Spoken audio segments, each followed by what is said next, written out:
8। भारत की कृषि। भारत के कुल क्षेत्रफल का लगभग 51% भाग पर कृषि, 4% भूभाग पर चारागाह, लगभग 21% भूमि पर वन एवं 24% भूमि बंजर तथा बिना उपयोग की है। कृषि राज्य का विषय है, जिसका उल्लेख संविधान की 7व पे बड़ी ई की मात्रा पे अ की मात्रा अनुसूची के प्रविष्टि -14 में है।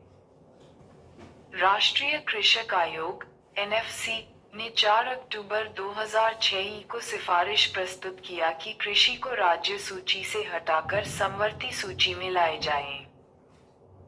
भारत के अंतरिम मंत्रिमंडल 1946 ई एवं स्वतंत्र भारत के पहले मंत्रिमंडल 1947 ई में कृषि और खाद्य मंत्री डॉक्टर राजेंद्र प्रसाद को बनाया गया। भारत में खाद्यान्नों के अंतर्गत आने वाले कुल क्षेत्र के 47% भाग पर चावल की खेती की जाती है। भारत में मुख्य खाद्य फसल चावल है। भारत विश्व का 21.7% चावल उत्पादन करता है। चावल उत्पादन में भारत का विश्व में दूसरा स्थान है, चीन प्रथम। भारत में खाद्य फसलों में सबसे अधिक चावल का उत्पादन होता है। A20 चावल की अधिक पैदावार देने वाली किस्म है। विश्व में गेहूं उत्पादन में चीन के बाद भारत का दूसरा स्थान है। भारत विश्व का 12% गेहूं उत्पादन करता है। देश की कुल कृषि योग्य भूमि के लगभग 14% भाग पर गेहूं की खेती की जाती है। देश में गेहूं के उत्पादन में उत्तर प्रदेश का प्रथम स्थान है, जबकि प्रति हेक्टेयर उत्पादन में पंजाब का स्थान प्रथम है। हरित क्रांति का सबसे अधिक प्रभाव गेहूं और चावल की कृषि पर पड़ा है, परंतु चावल की तुलना में गेहूं के उत्पादन में अधिक वृद्धि हुई। मेक्सिको तथा फिलीपींस में क्रमशः गेहूं एवं चावल की अधिक उत्पादकता की किस्में विकसित की गई थी। विश्व में हरित क्रांति के जनक नॉर्मन ई बोरलॉग हैं। भारत में हरित क्रांति, ग्रीन रेवोल्यूशन, लाने का श्रेय डॉक्टर एम.एस. स्वामीनाथन को की शुरुआत 1967-68 ई में जाता है। भारत में हरित क्रांति हुई। भारतीय हरित क्रांति की जन्मस्थली पंतनगर, उत्तराखंड को कहा जाता है। भारत की प्रथम कृषि विश्वविद्यालय की स्थापना पंतनगर में जी.बी. पंत कृषि एवं प्रौद्योगिकी विश्वविद्यालय के नाम से 1960 ई में की गई थी। भारत में श्वेत क्रांति के जनक डॉ. वी. कुरियन को माना जाता है। तेलहन प्रौद्योगिकी मिशन की स्थापना 1986 ई में हुई। भारत उर्वरक उत्पादन एवं उपभोग में विश्व में तीसरे स्थान पर है, जबकि चीन एवं अमेरिका क्रमशः पहले व दूसरे स्थान पर हैं। भारत नाइट्रोजनी उर्वरकों की अपनी खपत का 94% व फॉस्फेटी उर्वरकों की खपत का 82% ही उत्पादन करता है।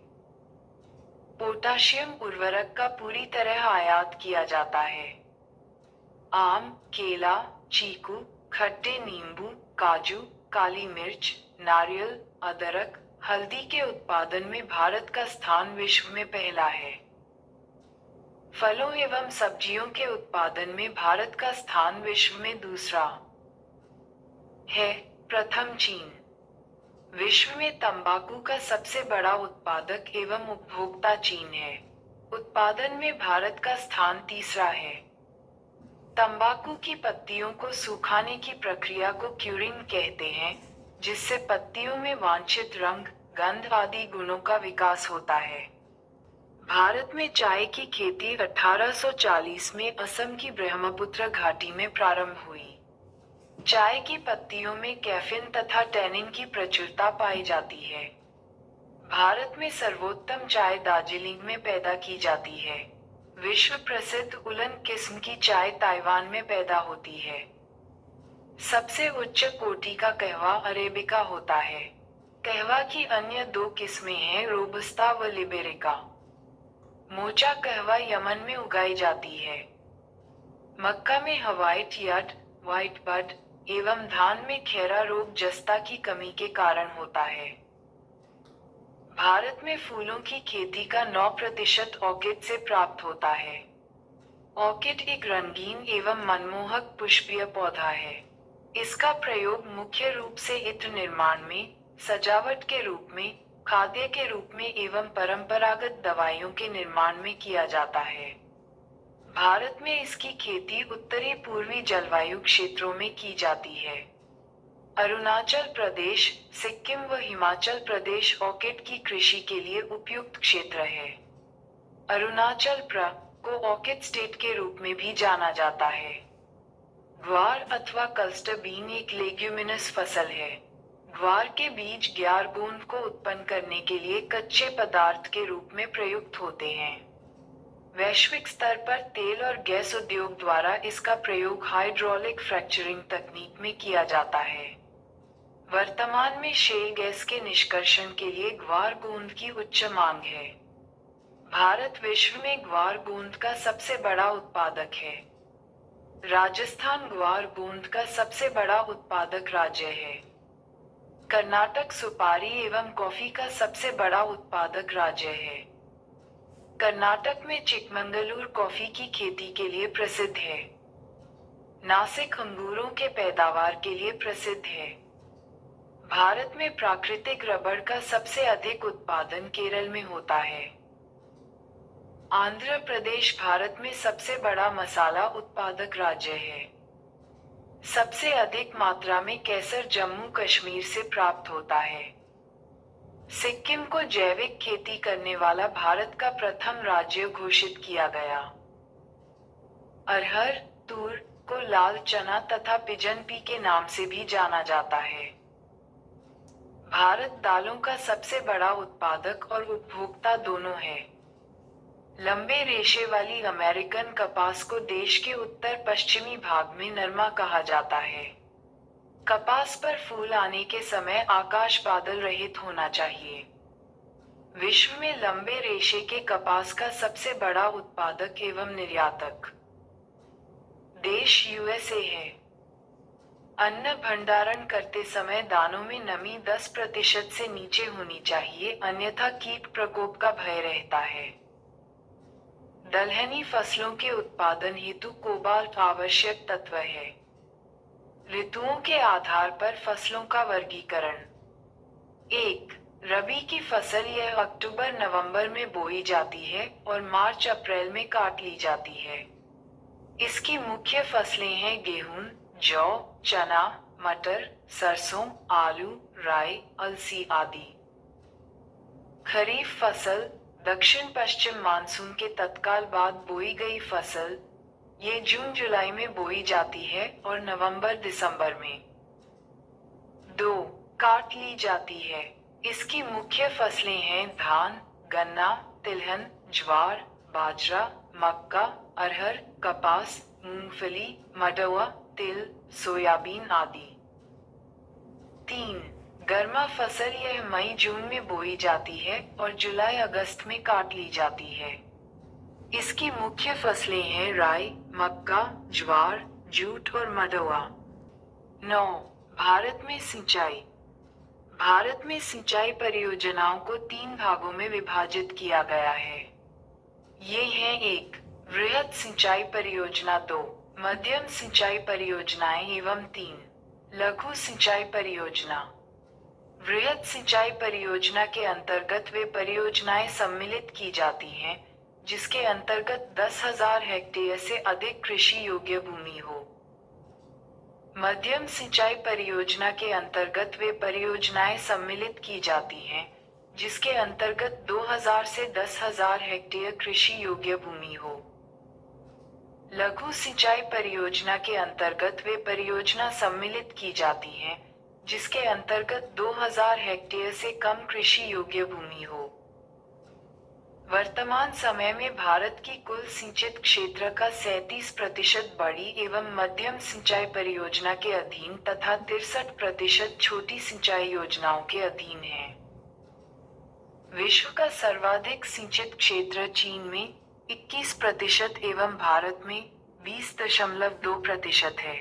भारत में शुद्ध बोए गए क्षेत्र 1360 लाख हेक्टेयर के लगभग 33% भाग पर सिंचाई की सुविधा उपलब्ध है। वर्तमान समय में कुओं और नलकूप भारत में सिंचाई का प्रमुख साधन है। देश में सर्वाधिक नलकूप व पंपसेट तमिलनाडु 18% में पाए जाते हैं। महाराष्ट्र 15.6% का दूसरा स्थान है। केवल नलकूपों की सर्वाधिक सघनता वाला राज्य उत्तर प्रदेश है। प्रायद्वीपीय भारत में सिंचाई का प्रमुख साधन तालाब है। तालाब द्वारा सर्वाधिक सिंचाई तमिलनाडु राज्य में की जाती है। दमनगंगा सिंचाई परियोजना दमनगंगा नदी पर कार्यरत है। इस परियोजना के तहत बना जलाशय गुजरात के वलसाड जिले में स्थापित है। ये गुजरात एवं दादर एवं नागर हवेली की संयुक्त परियोजना है। इमनगंगा नदी महाराष्ट्र एवं गुजरात से बहते हुए अरब सागर में गिरती है। गिरना सिंचाई परियोजना महाराष्ट्र के नासिक जिले में गिरना नदी पर स्थापित की गई है। पबा सिंचाई परियोजना केरल के पाम्या नदी पर स्थित है। टिहरी पनबिजली कॉम्प्लेक्स उत्तराखंड के टिहरी के समीप भागीरथी तथा भिलंगाना नदी पर स्थापित है। यहाँ से सिंचाई, जल आपूर्ति तथा जल विद्युत उत्पादन किया जाता है। इंदिरा गांधी नहर को सतलज नदी से जल मिलता है। ये भारत की सबसे लंबी सिंचाई नहर है।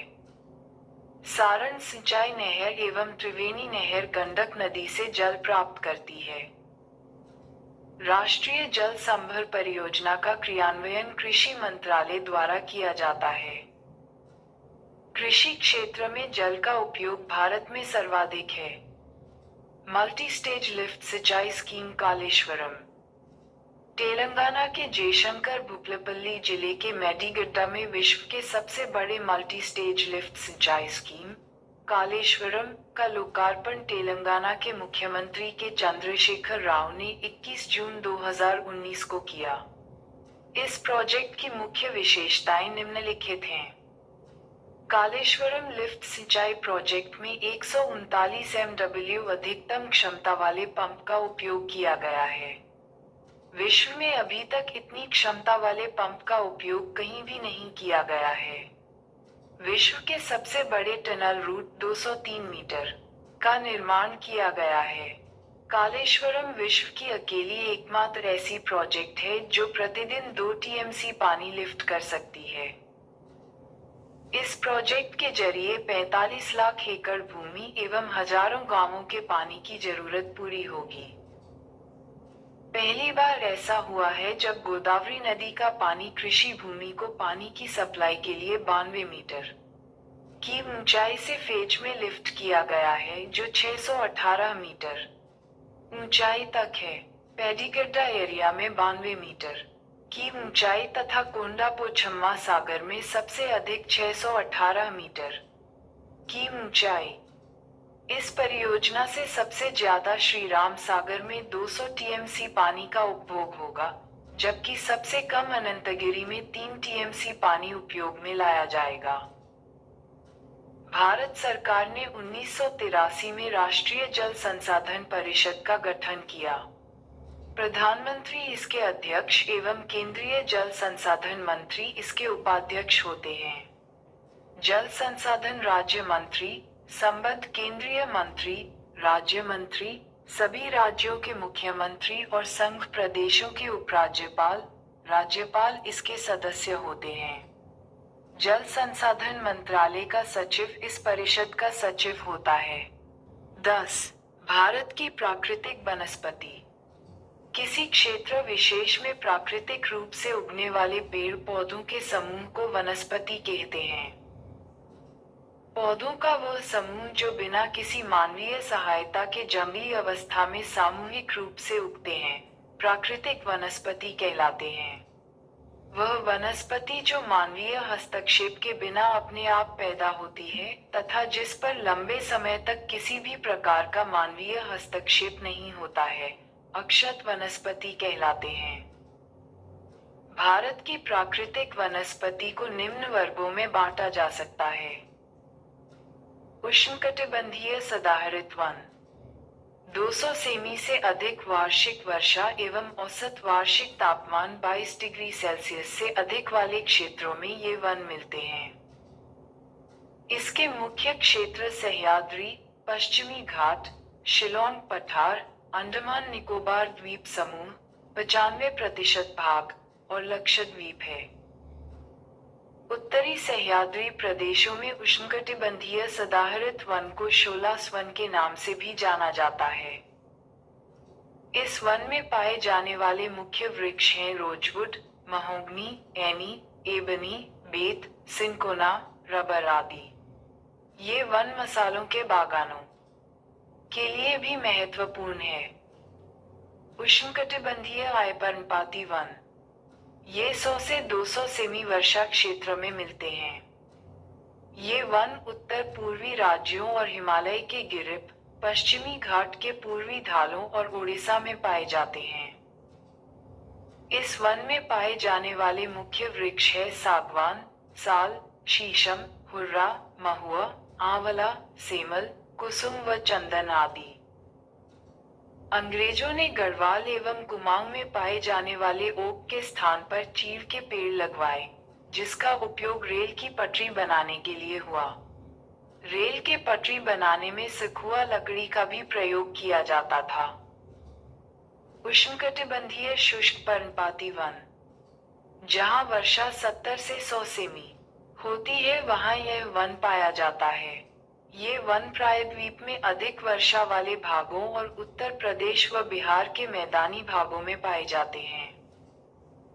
इन वनों में पाए जाने वाले मुख्य पेड़ हैं तेंदू, पलास, अमलतास, बेल, खैर और एक्सलवुड आदि। उष्णकटिबंधीय कांटेदार वन 50 सेंटीमीटर से कम वर्षा वाले क्षेत्रों में यह वन पाया जाता है। ये दक्षिणी पश्चिमी पंजाब, हरियाणा, राजस्थान, गुजरात, मध्य प्रदेश और उत्तर प्रदेश के अर्धशुष्क क्षेत्र शामिल हैं। इन वनों में पौधे लगभग पूरे वर्ष पर्णरहित रहते हैं और झाड़ियों जैसे लगते हैं। इन वनों में बबूल, बेर, खजूर, खैर, नीम, खेजड़ी और पलास आदि के पेड़ पाए जाते हैं। इन पेड़ों के नीचे 2 मीटर लंबी गुच्छा घास उगती है। पर्वतीय वन पर्वतीय क्षेत्रों में ऊंचाई के साथ तापमान घटने के साथ साथ प्राकृतिक वनस्पति में भी बदलाव आता है। इन वनों को 2 भागों में बांटा जा सकता है, उत्तरी पर्वतीय वन और दक्षिणी पर्वतीय वन। हिमालय के गिरिप पर पर्णपाती वन पाए जाते हैं। हिमालय के 1000 से 2000 मीटर की ऊंचाई पर शीतोष्ण कटिबंधीय प्रकार के वन पाए जाते हैं। उत्तर पूर्वी भारत की उच्चतर पहाड़ी श्रृंखलाओं, पश्चिम बंगाल और उत्तरांचल के पहाड़ी इलाकों में चौड़े पत्तों वाले ओक और चेस्टनट जैसे सदाबहार वन पाए जाते हैं। इसी क्षेत्र में 1500 से 1750 मीटर की ऊंचाई पर चीड़ के वन पाए जाते हैं। हिमालय के पश्चिमी भाग में देवदार, चिनार, वालन के पेड़ पाए जाते हैं। टह, चिनार एवं वालन की लकड़ी कश्मीर हस्तशिल्प के लिए इस्तेमाल होती है। हिमालय के 2225 मीटर से 3048 मीटर की ऊंचाई पर ब्लूपाइन और स्यूस पाए जाते हैं। 2225 से 3048 मीटर की ऊंचाई पर कई स्थानों पर शीतोष्ण कटिबंधीय घास भी उगती है। ऋतु प्रवास करने वाले समुदाय जैसे गुज्जर, बकवाल, गड्डी और भुटिया इन चारागाहों का पशुचारण के लिए भरपूर उपयोग करते हैं। 3000 से 4000 मीटर की ऊंचाई पर हिमालय में सिल्वर फर, जूनिफर, पाइन बच और रोडोडेंड्रॉन आदि वृक्ष मिलते हैं। शुष्क उत्तरी ढालों की तुलना में अधिक वर्षा वाले हिमालय के दक्षिणी ढालों पर अधिक वनस्पति पाई जाती है। अधिक ऊंचाई वाले भागों में टुंड्रा वनस्पति जैसे मॉस व लाइकन आदि पाई जाती है। दक्षिणी पर्वतीय वन मुख्यतः प्रायद्वीप के 3 भागों में मिलते हैं: पश्चिमी घाट, विंध्याचल और नीलगिरी पर्वत श्रृंखलाएं। ये श्रृंखलाएं उष्णकटिबंध में पड़ती है और इनकी समुद्र तल से ऊंचाई 1500 मीटर ही है। इसीलिए यहाँ ऊंचाई वाले क्षेत्र में शीतोष्ण कटिबंधीय और निचले क्षेत्रों में उपोष्ण कटिबंधीय प्राकृतिक वनस्पति पाई जाती है। केरल, तमिलनाडु और कर्नाटक प्रांतों में पश्चिमी घाट में इस तरह की वनस्पति पाई जाती है। नीलगिरी, अन्नामलाई और पालनी पहाड़ियों पर पाए जाने वाले शीतोष्ण कटिबंधीय वनों को शोलास के नाम से जाना जाता है। इन वनों में मगनोलिया, लैरेल, सिंकोना व बेटल आदि वृक्ष पाए जाते हैं। Mangrove one. भारत में मैंग्रोव वन 6,740 वर्ग की मी क्षेत्रफल में फैला है, जो विश्व के मैंग्रोव क्षेत्र का 7% है। ये अंडमान निकोबार द्वीप समूह व पश्चिम बंगाल के सुंदर वन डेल्टा में अत्यधिक विकसित है। इसके अतिरिक्त ये महानदी, गोदावरी और कृष्णा नदियों के डेल्टाई भाग में पाए जाते हैं। भारत में वन आवरण। इंडिया स्टेट फॉरेस्ट रिपोर्ट 2011 के अनुसार वास्तविक वन आवरण केवल 21.05% है। उनमें से 12.29% पर सघन वन और 8.75% पर विवृत वन पाए जाते हैं। राजस्व विभाग से प्राप्त आंकड़ों के अनुसार भारत में 23.28% भाग पर वन है। लक्षद्वीप में वन क्षेत्र 0 है, वहीं अंडमान और निकोबार में 86.93% क्षेत्र वन है। 10% से कम वन क्षेत्र वाले राज्य मुख्य तौर पर देश के उत्तर और उत्तर पश्चिम भाग में स्थित है। ये राज्य हैं राजस्थान, गुजरात, पंजाब, हरियाणा और राष्ट्रीय राजधानी क्षेत्र दिल्ली। तमिलनाडु और पश्चिम बंगाल में 10 से 20% भाग पर वन पाए जाते हैं। प्रायद्वीपीय भारत में दादर और नगर हवेली, तमिलनाडु, गोवा को छोड़कर शेष सभी राज्यों में 20 से 30% से अधिक भूमि पर पाए जाते हैं। पारिस्थितिक संतुलन बनाए रखने के लिए कुल क्षेत्रफल के 33% भाग वन होना चाहिए। नोटा भारत में जनजातीय जिले 593 में 188 जिले जनगणना 2011 में का कुल भौगोलिक क्षेत्रफल भारत के क्षेत्रफल का 33.63% है, परंतु देश का 59.61% वन इन्हीं जिलों में पाया जाता है। वन संरक्षण। भारत सरकार ने पूरे देश के लिए वन संरक्षण नीति 1952 में लागू की, जिसे 1988 में संशोधित किया गया। इस नई वन नीति के अनुसार सरकार सतत पोषणीय वन प्रबंध पर बल देगी, जिससे एक ओर वन संसाधनों का संरक्षण व विकास किया जाएगा और दूसरी तरफ स्थानीय लोगों की आवश्यकताओं को पूरा किया जाएगा। इस वन नीति के निम्नलिखित उद्देश्य हैं। देश में 33% भाग पर वन लगाना, जो वर्तमान राष्ट्रीय औसत से 6% अधिक है। पर्यावरण संतुलन बनाए रखना तथा पारिस्थितिक असंतुलित क्षेत्रों में वन लगाना। देश की प्राकृतिक धरोहर, जैव विविधता तथा आनुवंशिक पूल का संरक्षण। मृदा अपरदन और मरुस्थलीकरण रोकना तथा बाढ़ व सूखा नियंत्रण। निम्नीकृत भूमि पर सामाजिक वानिकी एवं वनरोपण द्वारा वन आवरण का विस्तार। वनों की उत्पादकता बढ़ाकर वनों पर निर्भर ग्रामीण जनजातियों को इमारती लकड़ी, ईंधन, चारा और भोजन उपलब्ध करवाना और लकड़ी के स्थान पर अन्य वस्तुओं को प्रयोग में लाना। पेड़ लगाने को बढ़ावा देना। पेड़ों की कटाई रोकने के लिए जन आंदोलन चलाना, जिसमें महिलाएं भी शामिल हों। धारवाड़ क्षेत्र धात्विक खनिजों में सर्वाधिक संपन्न है। भारत के शीर्ष 5 खनिज उत्पादक राज्य क्रमशः ओडिशा, राजस्थान, आंध्र प्रदेश, छत्तीसगढ़ एवं झारखंड हैं। होगी। अपरिष्कृत पेट्रोलियम टर्शरी युग की अवसादी शैलों में पाया जाता है। व्यवस्थित ढंग से तेल अन्वेषण और उत्पादन 1956 में तेल एवं प्राकृतिक गैस आयोग की स्थापना के बाद प्रारंभ हुआ। पेट्रोलियम एवं प्राकृतिक गैस धरातल के बहुत नीचे पाए जाते हैं। उन्हें बाहर निकालने के लिए गहन कूपों की खुदाई की जाती है, इसे प्रवेधन कहते हैं। सतह के निकट स्थित खनिजों को जिस प्रक्रिया से निकाला जाता है, उसे आखनन कहते हैं। भारत में शेल गैस के संसाधन Cambay basin, Krishna Godavari basin, Kaveri basin एवं विंध्यन बेसिन में पाए गए हैं। भारत के कतिपय तटीय क्षेत्रों में प्रचुर मात्रा में उपलब्ध इल्मेनाइट और रूटाइल टाइटेनियम के समृद्ध स्रोत हैं। 12. भारत के उद्योग। लौह इस्पात उद्योग, आयरन स्टील इंडस्ट्री।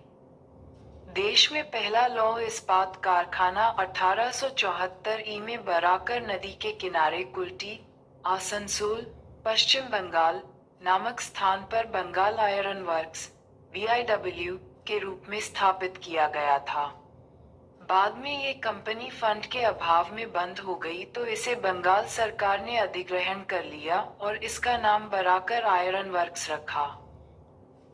देश में सबसे पहला बड़े पैमाने का कारखाना 1907 ई में झारखंड में स्वर्ण रेखा और खरकई नदियों के संगम के समीप साकची नामक स्थान पर जमशेदजी टाटा द्वारा स्थापित किया गया था।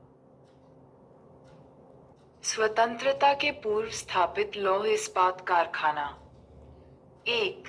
भारतीय डी इस्पात कंपनी। इसकी स्थापना 1918 ई में पश्चिम बंगाल की दामोदर नदी घाटी में हीरापुर, बाद में इसे बनपुर कहा गया, नामक स्थान पर की गई थी। यहाँ 1922 ई से उत्पादन शुरू हुआ। आगे चलकर कुल्टी, बनपुर तथा हीरापुर स्थित संयंत्रों को इसमें मिला दिया गया। 2. Mysore iron and steel works 1923 ई में मैसूर राज्य, वर्तमान कर्नाटक, के भद्रावती नामक स्थान पर स्थापित की गई थी। इसका वर्तमान नाम Visvesvaraya iron and steel company limited (VISCL) है। 3. Steel corporation of Bengal. इसकी स्थापना 1937 ई बनपुर, पश्चिम बंगाल, में की गई। बाद में 1953 ई में इसे भारतीय लौह इस्पात कंपनी में मिला दिया गया। स्वतंत्रता के पश्चात स्थापित लौह इस्पात कारखाना। दूसरी पंचवर्षीय योजना काल 1956-61 ई में स्थापित कारखाना। 1. भिलाई इस्पात संयंत्र। इसकी स्थापना 1955 ई में तत्कालीन मध्य प्रदेश के भिलाई, दुर्ग जिला, छत्तीसगढ़ में पूर्व सोवियत संघ की सहायता से की गई थी। 1959 में इसमें उत्पादन प्रारंभ हो गया। 2. Hindustan steel limited, Rourkela. इसकी स्थापना 1959 में ओडिशा के रूरकेला नामक स्थान पर पश्चिमी जर्मनी की सहायता से की गई थी। 3. Hindustan steel limited Durgapur. इसकी स्थापना 1956 ई में पश्चिम बंगाल के दुर्गापुर नामक स्थान पर ब्रिटेन की सहायता से की गई थी। 1962 में इसमें उत्पादन प्रारंभ हो गया। नोटल द्वितीय पंचवर्षीय योजना में उद्योग पर विशेष बल दिया गया था। तृतीय पंचवर्षीय योजना काल में स्थापित कारखाना। Bokaro steel plant. इसकी स्थापना 1964 ई में तत्कालीन बिहार राज्य, अब झारखंड, के बोकारो नामक स्थान पर पूर्व सोवियत संघ की सहायता से की गई थी। चौथी पंचवर्षीय योजना काल में स्थापित कारखाना। 1. सलेम इस्पात संयंत्र, सलेम, तमिलनाडु। 2. विशाखापत्तनम इस्पात संयंत्र, Visakhapatnam, Andhra Pradesh. 3.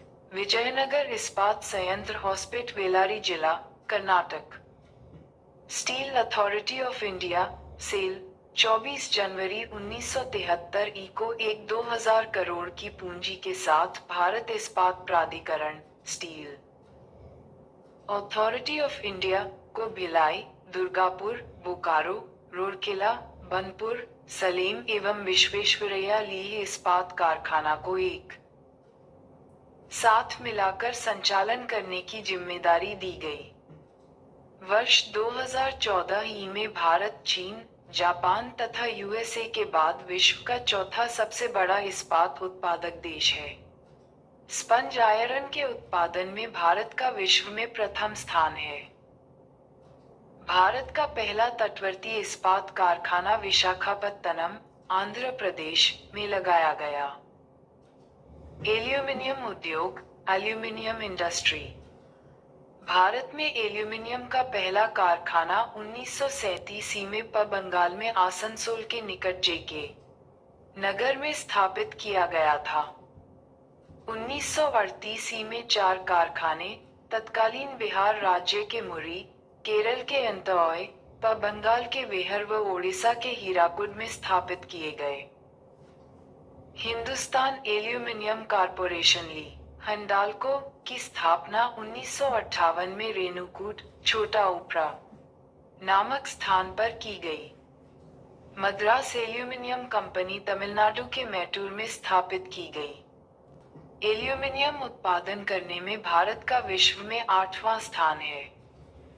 National aluminium company limited, NALCO, देश के सबसे बड़े समन्वित एल्यूमिनियम संयंत्र परिसर का गठन 7 जनवरी 1981 को किया गया था। इसका पंजीकृत कार्यालय भुवनेश्वर में है। सूती वस्त्र उद्योग, कॉटन टेक्सटाइल इंडस्ट्री। आधुनिक ढंग से सूती वस्त्र की पहली मिल की स्थापना 1818 ई में कोलकाता के समीप फोर्ट ग्लास्टर में की गई थी, किंतु यह असफल रही थी। सबसे पहला सफल आधुनिक सूती कपड़ा मिल 1854 ई में बंबई में कवासजी डावर द्वारा खोला गया, जिसमें 1856 ई से उत्पादन प्रारंभ हुआ। सूती वस्त्र उद्योग का सर्वाधिक केंद्रीकरण महाराष्ट्र एवं गुजरात राज्य में है। अन्य प्रमुख राज्य हैं पश्चिम बंगाल, मध्य प्रदेश, तमिलनाडु, आंध्र प्रदेश, केरल, उत्तर प्रदेश। मुंबई को भारत के सूती वस्त्रों की राजधानी के उपनाम से जाना जाता है। कानपुर को उत्तर भारत का मैनचेस्टर कहा जाता है। कोयम्बटूर को दक्षिण भारत का मैनचेस्टर कहा जाता है। अहमदाबाद को भारत का मैनचेस्टर कहा जाता है। यहाँ 1881 में पहली सूती कपड़ा मिल शुरू हुई थी। भारतीय अर्थव्यवस्था में कपड़ा उद्योग का स्थान कृषि के बाद दूसरा है। ये भारत का सबसे प्राचीन उद्योग है। ये देश का सबसे बड़ा संगठित एवं व्यापक उद्योग है। यह उद्योग देश में कृषि के बाद रोजगार प्रदान करने वाला दूसरा सबसे बड़ा क्षेत्र है। औद्योगिक उत्पादन में वस्त्र उद्योग का योगदान 14% है। देश के सकल घरेलू उत्पाद (जीडीपी) में यह उद्योग 4% एवं देश की निर्यात आय में 11% योगदान है। स्रोत: भारत 2015।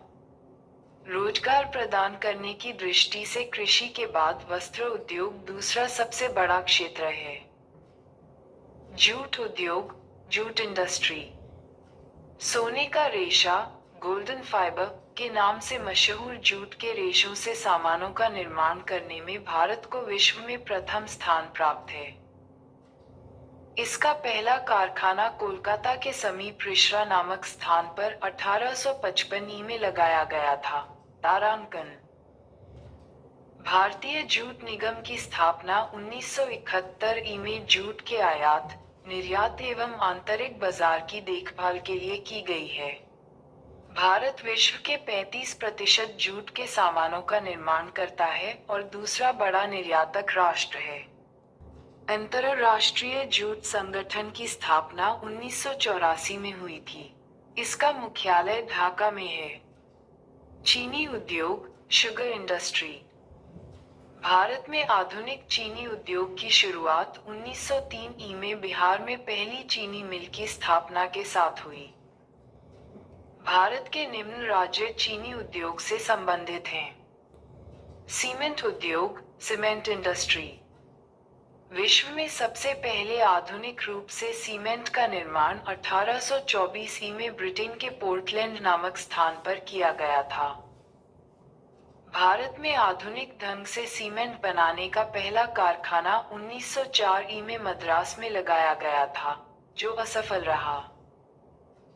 मद्रास के कारखाने के बाद 1912-13 की अवधि में इंडियन सीमेंट कंपनी ली द्वारा गुजरात के पोरबंदर नामक स्थान पर कारखाने की स्थापना की गई, जिसमें 1914 से उत्पादन प्रारंभ हुआ।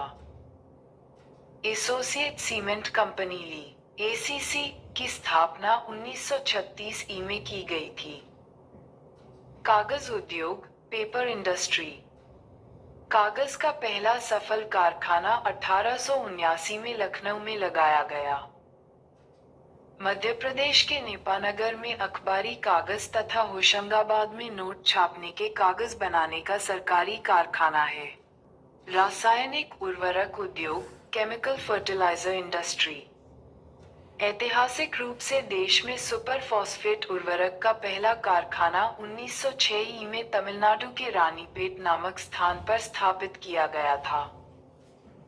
1944 में कर्नाटक के वेलेगोला नामक स्थान पर मैसूर केमिकल्स एंड फर्टिलाइजर्स के नाम से अमोनिया उर्वरक का कारखाना लगाया गया। 1947 में अमोनियम सल्फेट का पहला कारखाना केरल के अलॉय नामक स्थान पर खोला गया। भारतीय उर्वरक निगम की स्थापना 1951 में की गई, जिसके तहत एशिया का सबसे बड़ा उर्वरक संयंत्र सिंदरी में स्थापित किया गया।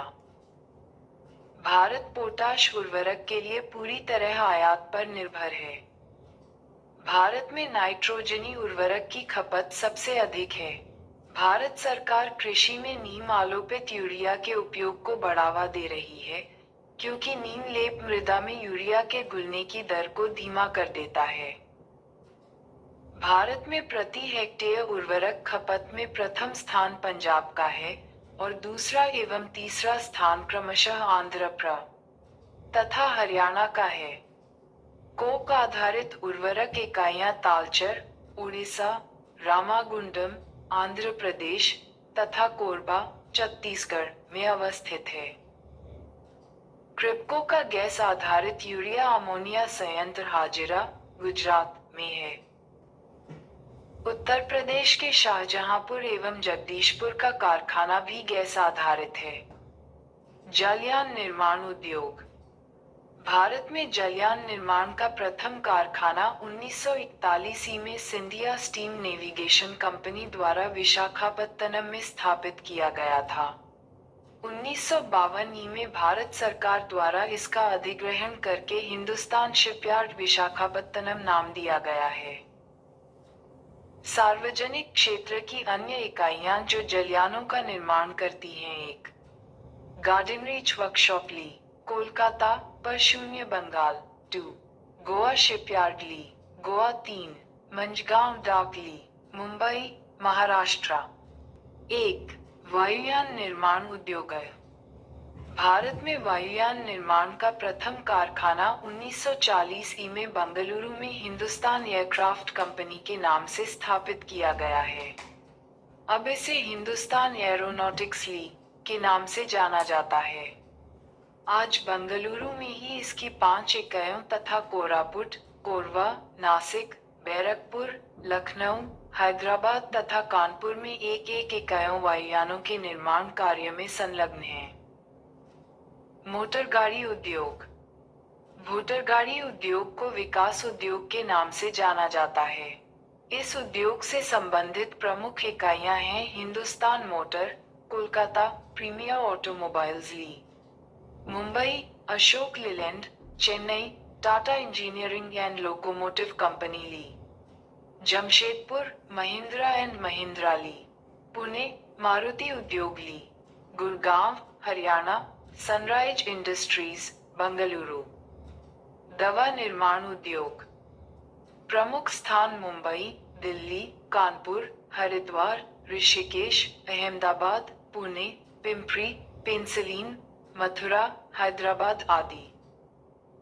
शीशा उद्योग, लीड इंडस्ट्री।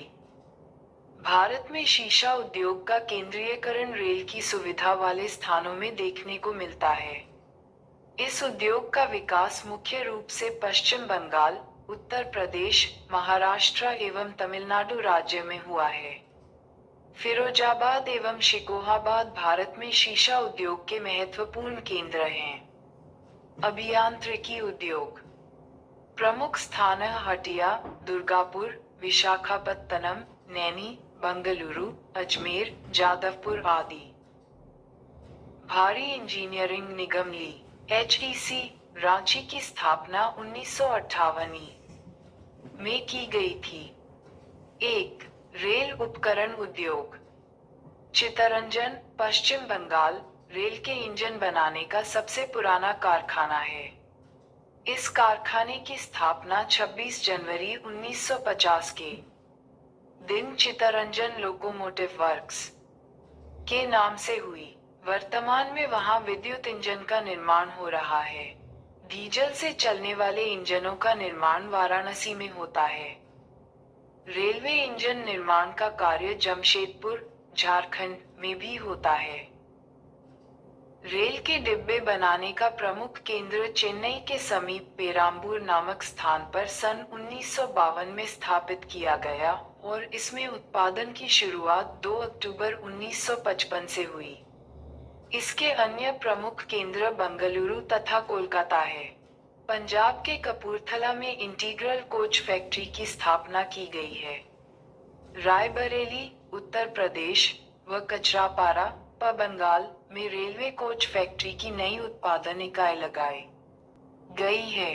केरल के पालाकाड में भी रेल कोच फैक्ट्री लगाया जा रहा है। बिहार के मड़ौरा में डीजल इंजन व मधेपुरा में विद्युत इंजन कारखाना लगाया जा रहा है। छपरा, बिहार में रेल व्हील फैक्ट्री स्थापित की गई है। पश्चिम बंगाल के दनकुनी में विद्युत व डीजल इंजन के अवयव बनाने की 2 फैक्ट्री लगाई जा रही है। मोटाई IIT रुड़की में देश के पहले रेलवे इंजन थॉमसन को संरक्षित किया गया है। 16. ऊनी वस्त्र उद्योग भारत में ऊनी वस्त्र की पहली मिल 1876 में कानपुर में स्थापित की गई, परंतु इस उद्योग का वास्तविक विकास 1950 के बाद ही हुआ है। पंजाब में लुधियाना, जालंधर, धारीवाल, अमृतसर इस उद्योग के महत्वपूर्ण केंद्र हैं। ब्रिटेन, USA, कनाडा, जर्मनी आदि भारतीय कालीनों के महत्वपूर्ण आयातक हैं।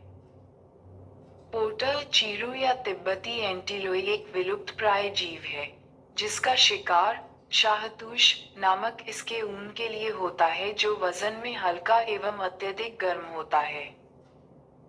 7. बिजली के सामान भोपाल, हरिद्वार, रामचंद्रपुरम, हैदराबाद, तिरुचिरापल्ली एवं कोलकाता बिजली के सामान बनाने के महत्वपूर्ण केंद्र हैं। 8. टेलीफोन उद्योग बंगलुरु एवं रूपनारायणपुर टेलीफोन उद्योग के महत्वपूर्ण केंद्र हैं। 9. रेशम उद्योग भारत एक ऐसा देश है जहां शहतूती, एरी, तसर एवं मूंगा सभी 4 किस्मों की रेशम का उत्पादन होता है। मूंगा रेशम उत्पादन में भारत को एकाधिकार प्राप्त है। कर्नाटक देश का 41% से अधिक कच्चा रेशम उत्पादन कर है। यहाँ शहतूती, मलबरी रेशम बनाया जाता है। यहाँ देश का 56% रेशमी धागा बनाया जाता है। रेशम उत्पादन में आंध्र प्रदेश 35% दूसरे स्थान पर है। भारत के कुल कपड़ा निर्यात में रेशमी वस्त्रों का योगदान लगभग 3% है। गैर शहतूती रेशम मुख्यतः असम, बिहार और मध्य प्रदेश से प्राप्त होता है। भारत चीन के बाद विश्व का द्वितीय रेशम उत्पादक देश 18% है। 21. चर्म उद्योग चर्म उद्योग भारत में चर्म उद्योग के मुख्य केंद्र कानपुर, आगरा, मुंबई, कोलकाता, पटना तथा बंगलुरु है। कानपुर चर्म उद्योग का सबसे बड़ा केंद्र है। ये जूते बनाने के लिए प्रसिद्ध है। 13 भारत में परिवहन। सड़क परिवहन भारत का लगभग 63.32 लाख किमी वार्षिक रिपोर्ट 2022-23 के अनुसार का सड़क नेटवर्क विश्व का दूसरा सबसे बड़ा सड़क नेटवर्क है, जिसमें राष्ट्रीय राजमार्ग, राज्य राजमार्ग एवं अन्य सड़कें शामिल हैं। 1. राष्ट्रीय राजमार्ग इसके निर्माण, प्रबंधन एवं रखरखाव की जिम्मेदारी भारत सरकार द्वारा निभाई जाती है। इनका नियंत्रण केंद्रीय लोक निर्माण विभाग द्वारा किया जाता है। ये संपूर्ण देश के सड़कों के कुल लंबाई का लगभग 2% है, जो सड़क परिवहन का लगभग 40% यातायात संपन्न कराती है। वर्तमान समय में भारत का सबसे लंबा राष्ट्रीय राजमार्ग है NH-44। इस हाईवे का पुराना नाम NH-7 था। ये राजमार्ग भारत के उत्तर, श्रीनगर, जम्मू कश्मीर से भारत के दक्षिणी छोर, कन्याकुमारी तमिलनाडु तक जाता है। इस राष्ट्रीय राजमार्ग की लंबाई 3745 किलोमीटर है। ये राजमार्ग श्रीनगर, जम्मू कश्मीर से शुरू होकर पंजाब, हरियाणा, दिल्ली, छोटा उप्र, राजस्थान, मप्र, महाराष्ट्र, तेलंगाना, आंध्र प्रदेश व कर्नाटक से गुजरकर कन्याकुमारी, तमिलनाडु तक जाता है। ये सभी राज्य क्रम में दिए गए हैं। पुराना राष्ट्रीय राजमार्ग संख्या 1 और 2 को सम्मिलित रूप से grand truck road, GT road कहा जाता है। पेटल जीरो माइलस्टोन ब्रिटिश द्वारा नागपुर में स्थापित किया गया था, जिसका प्रयोग सभी दूरियों को मापने के लिए करते हैं। NH-44 पुराना NH-1A में जवाहर सुरंग स्थित है। ये राजमार्ग जालंधर से जम्मू व श्रीनगर होते हुए उरी तक जाती है। जम्मू व श्रीनगर को जोड़ने वाले बनिहाल दर्रे में बनिहाल एवं काजीगुंड के बीच जवाहर सुरंग स्थित है। जम्मू एवं श्रीनगर राष्ट्रीय राजमार्ग NH-44 में स्थित 9.2 किलोमीटर लंबी चेन्यानी नाशरी सुरंग देश की सबसे लंबी सड़क सुरंग है। यह एशिया की सबसे लंबी द्विदिशात्मक राजमार्ग सुरंग है। ये सुरंग जम्मू व कश्मीर के उधमपुर जिले में स्थित चेन्यानी को रामबन जिले में स्थित नाशरी से जोड़ती है। इस सुरंग के बन जाने से जम्मू एवं श्रीनगर के बीच की यात्रा में लगने वाला समय 2 घंटे तक कम हो जाएगा। भारत का सबसे लंबा केबल सेतु गुजरात राज्य के भरूच जिले में नर्मदा नदी पर है, जिसका निर्माण राष्ट्रीय राजमार्ग -8 के अहमदाबाद मुंबई खंड पर यातायात को सुगम बनाने हेतु किया गया है। भारत का सबसे छोटा NH-118 और NH-548 लंब 5 किलोमीटर है। ये 5 किलोमीटर है। ये झारखंड एवं महाराष्ट्र में है। पुराना राष्ट्रीय राजमार्ग -15 राजस्थान के मरुस्थल से होकर गुजरता है। इससे जुड़े शहरों का क्रम है पठानकोट, अमृतसर, भटिंडा, गंगानगर, बीकानेर, जैसलमेर, बाड़मेर, समाखियाली। स्वर्णिम चतुर्भुज योजना के अंतर्गत 5846 किलोमीटर लंबे राष्ट्रीय राजमार्ग द्वारा 4 महानगरों दिल्ली, मुंबई, चेन्नई व कोलकाता को जोड़ा गया। राष्ट्रीय राजमार्ग विकास कार्यक्रम के अंतर्गत बनने वाली उत्तर दक्षिण गलियारा से श्रीनगर को कन्याकुमारी से तथा पूर्व पश्चिम गलियारा से सिलचर को पोरबंदर से जोड़ा गया। इसकी कुल लंबाई 7522 स्रोत भारत 2015 किमी है। भारतमाला परियोजना इस परियोजना की घोषणा केंद्रीय सड़क व राजमार्ग मंत्री नितिन गडकरी ने 25 अक्टूबर 2017 को की। इस परियोजना के तहत लगभग 26,000 किलोमीटर लंबे आर्थिक गलियारे का विकास किया जाना है। इस योजना की मुख्य प्राथमिकता राष्ट्रीय गलियारे की दक्षता में सुधार, नए आर्थिक गलियारे का विकास, अंतर गलियारा एवं फीडर मार्गों का विकास, तटीय एवं बंदरगाह संपर्क सड़कों का विकास एवं नए एक्सप्रेस के निर्माण का है। सेतु भारतम इस योजना के तहत राष्ट्रीय राजमार्गों पर लेवल क्रॉसिंग के स्थान पर आरओबीआरयूबी बनाने की है। चार धाम महामार्ग विकास परियोजना। ये योजना उत्तराखंड में स्थित चार प्रसिद्ध धाम गंगोत्री, यमुनोत्री, केदारनाथ एवं बद्रीनाथ की यात्रा को सुगम बनाने के लिए इनके संपर्क मार्ग के विकास के बारे में है। इसके तहत 2 लेन वाली 889 किलोमीटर सड़क बनाई जानी है। सड़क परिवहन और राजमार्ग मंत्रालय ने 25 फरवरी 2022 की अधिसूचना के तहत हिट एंड रन मोटर दुर्घटनाओं के पीड़ितों को मुआवजा के लिए एक नई योजना अधिसूचित की है, जो 1 अप्रैल 2022 से सोलिटियम योजना 1989 का स्थान ले लिया। इसके तहत गंभीर चोट के लिए 12,500 रुपये से 50,000 रुपये और मृत्यु होने पर 25,000 से 2 लाख रुपये मुआवजा का प्रावधान है। राष्ट्रीय राजमार्ग की लंबाई के आधार पर प्रथम 3 सबसे अधिक लंबाई वाले राज्य हैं। 1 महाराष्ट्र, 2 उत्तर प्रदेश, 3 राजस्थान। राज्य राजमार्ग, इसका निर्माण एवं रखरखाव की जिम्मेवारी राज्य सरकार की होती है। राज्यों के राजमार्ग की लंबाई वर्तमान में 1,76,818 किमी है। राज्यों में सड़क मार्ग की लंबाई में प्रथम स्थान महाराष्ट्र का है और सड़कों का सर्वाधिक घनत्व वाला राज्य केरल है। सड़क निर्माण क्षेत्र में निजी भागीदारी को बढ़ावा देने के लिए सरकार ने बनाओ, चलाओ और हस्तांतरित करो (बीओमाइक्रॉन टाओ) की नीति अपनाई। माल परिवहन का लगभग 65% और यात्री परिवहन का 80% सड़कों से ही होता है।